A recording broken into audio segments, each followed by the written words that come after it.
Fabiola stood to her full height, stretched out her arms, and called for the next body.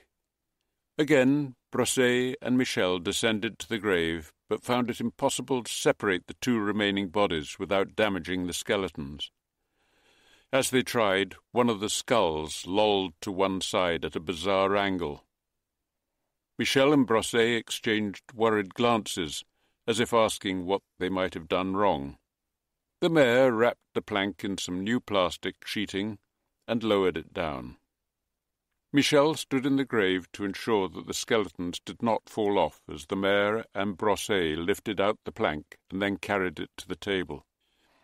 "I'm afraid that when we tried to separate them, the skull of one seemed to twist and roll to one side," said Brosset. "I'm sorry." "I'm sure you did your best," Fabiola replied. "The skeleton seemed entwined when I looked." She waved the two abashed men away and turned to her work, speaking into a microphone. Two female skeletons, no trace of any clothing, and well preserved, with no obvious sign of frontal injury to the bones, although each shows the skull turned at an unusual angle, possibly signalling a broken neck. There are traces of blonde hair on one, darker but not black hair on the other. The female with blonde hair is 1.60 meters in height, 38 centimeters wide at the shoulder. The female with dark hair is 1.64 meters in height and 40 centimeters at the shoulder. From the evidence of epiphysis on the long bones and collarbones, they were not yet mature adults. I estimate each to have been between 16 and 20 years of age. There is no evidence of parturition scarring, so neither one had given birth.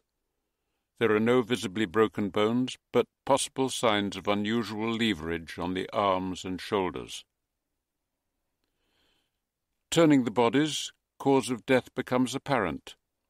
Each female shows signs of the neck being severely twisted, which suggests deliberate and violent action.